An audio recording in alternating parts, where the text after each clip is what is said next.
Hi folks, I'm Onyx here with EVs, and I'm giving you my first impressions of the V9. It's a new wheel coming out from InMotion, kind of targeting newer riders or folks who don't want something as high power as a Lynx or stuff like that. It's a very interesting new wheel.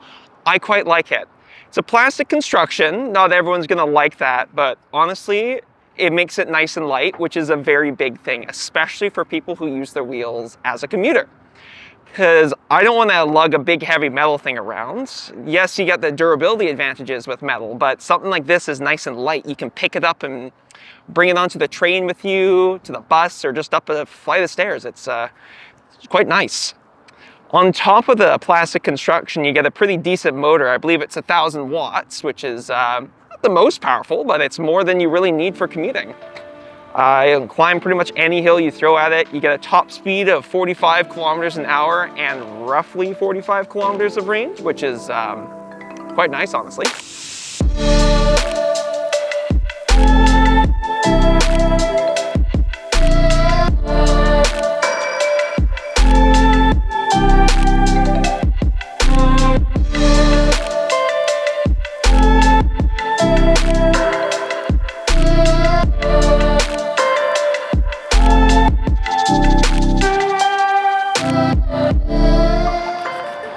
All right, let's see how this thing does. Huh.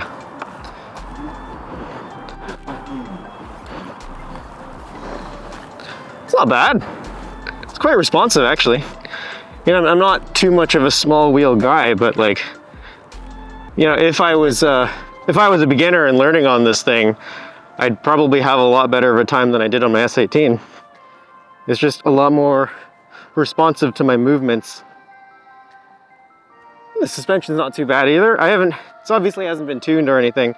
It's a bit bouncy, like literally popping me off, but you can adjust the rebound dampening with the top chambers, which we haven't done yet.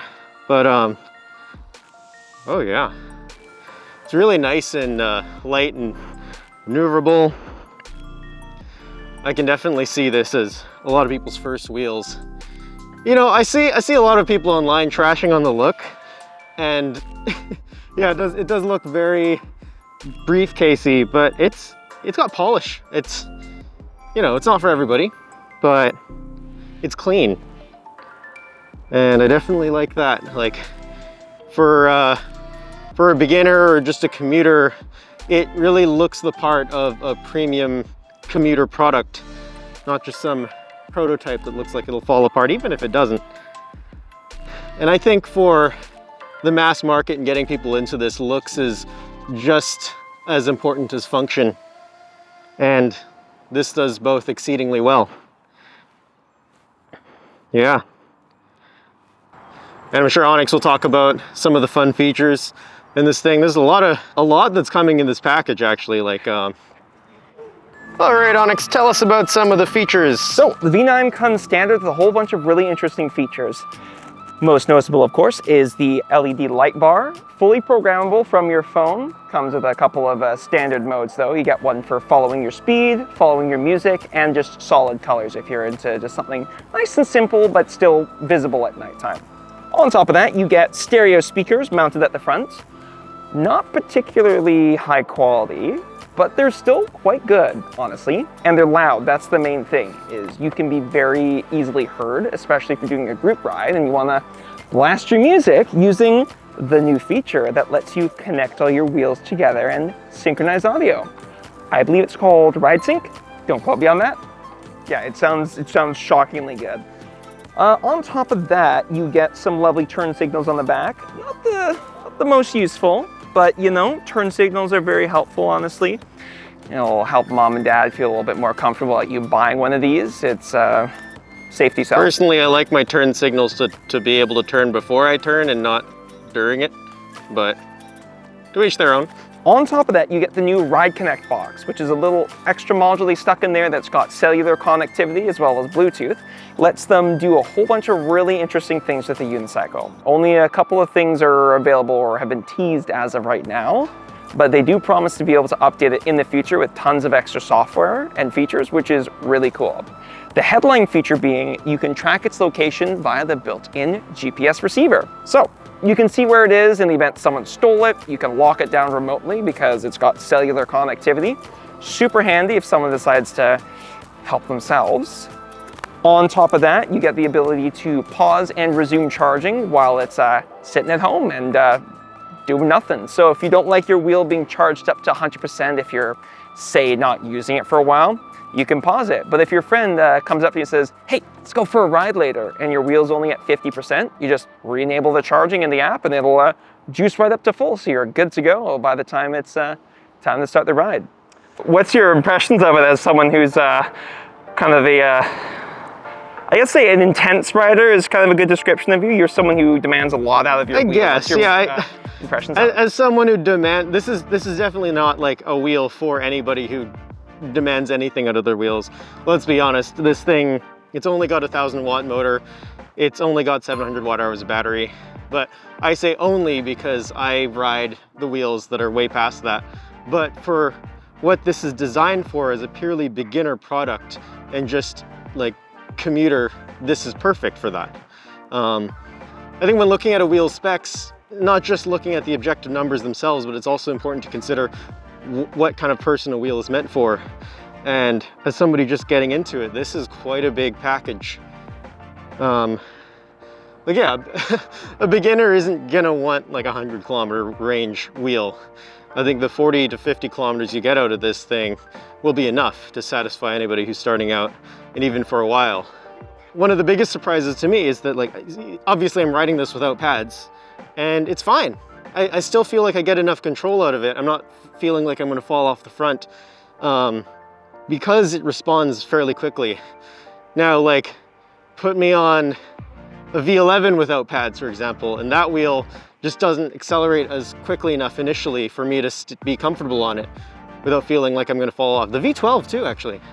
The V12 isn't as responsive initially, and you do need pads to be comfortable. But I find like this one, you really don't. And yeah, if you're just doing casual bike lane riding, you don't need pads. Yeah, I don't know. Like I mentioned before, InMotion will be adding a lot of extra features down the line, which will be really interesting. That being said, as with any device, you should be buying it based off of what's available now, not what's promised in the future. You never know what's gonna happen if they somehow can add the feature or they just stop giving a crap about it. That's no fun, especially if you bought it for no reason. That being said, InMotion is one of the brands I trust pretty well, so I very much doubt that they're just gonna abandon support for this. How much does it weigh again? Like 55 pounds? 50 something. It's really light, honestly. I quite like it. I'm gonna have to pull up the specs, but it's really light. The plastic chassis, some people are gonna complain about, but honestly. So yeah, it's a manageable weight. It's a manageable weight, that's the main thing. I don't wanna be lugging a fridge like my Sherman L up a set of stairs or something like this that's nice and light. It'll be easy to take onto the bus or up your set of stairs or onto the train. As you saw there, the motor turned on briefly and it stopped itself. So that is a new feature of this wheel. It is a no load detection. So if you, for some reason, pick up the device and you don't have the lift switch pressed, it will stop the motor so you don't put the hole in your carpet. Very nice. Whoa! Hey! Oh, I've never tried this before. This is super sketchy. Whoa! Oh. Ah! That hurts the shins. Done. I don't know. That's a trick I've been seeing a lot of people do, and I wanted to try it out. That was interesting. You know, this little two-step thing would be a good opportunity to test the suspension.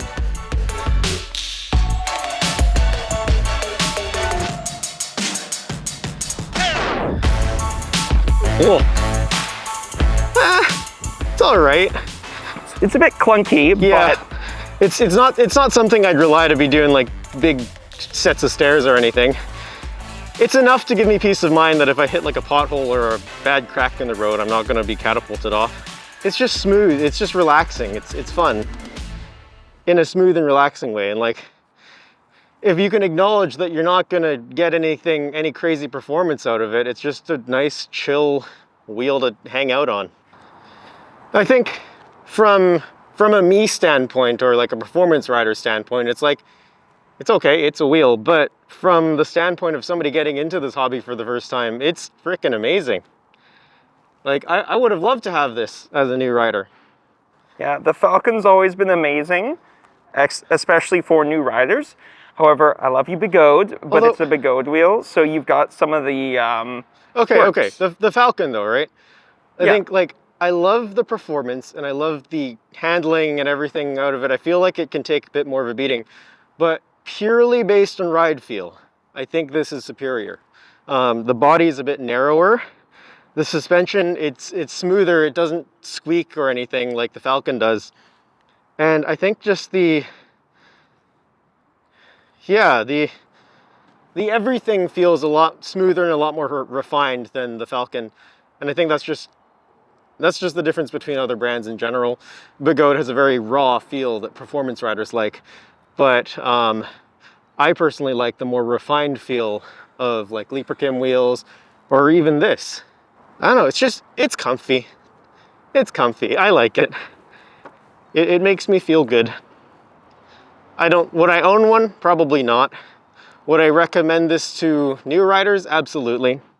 Yeah, I'd be very surprised if this doesn't sell super well, because it's a small little thing, gets the job done, and it's affordable. It's a really, really good price. Like, I believe, what are we selling it for? 1,800? Yeah, 1,800. Yeah, 1,800, which is cheaper than the Falcon. So 1,899, so like 1,900. Yeah, 1,899. So cheaper than the Falcon. That's already an incredible deal. It's $1,000 less than the Arrow.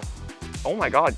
Yeah. No, that's gonna be, like, incredible. The funny thing is when the Arrow got announced and like the specs are out and everything, I thought the Arrow would like absolutely destroy this wheel, unless I said the price was right. And I think the price is right, like in relation to the Arrow. I mean, and also I haven't tried out the Arrow yet. That's true, like, that's true. In relation to it, yeah, I think it is like $1,000 less. We'll have to hold all judgment until after the Arrow comes out. Yeah. Just like a good description of this wheel is playful and thoughtful. They put a lot of attention to detail to things that a seasoned rider wouldn't really think about. It's just something that's in the back of your head, something you know to expect, like the lift switch.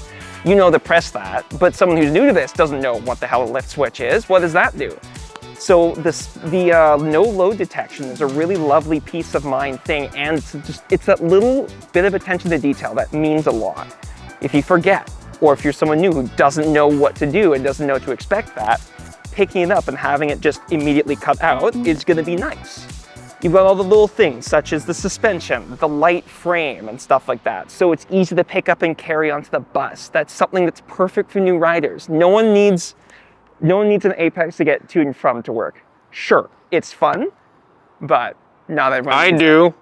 But yeah, it's a very thoughtful wheel. InMotion knew what they were doing, and I really thank them for that, because this is going to be amazing for new folks. I want people to be introduced to this as a hobby, as a way of commuting, or maybe just as a cool thing to chat about when your friends are over. All those little attention details really show that they put thought into this, and they want more people to take it seriously. Like, I'm glad InMotion made this wheel, not for me again, but for the EUC community as a whole, and getting people into this whole thing. Yeah. It's kind of nice to just chill out. Have fun.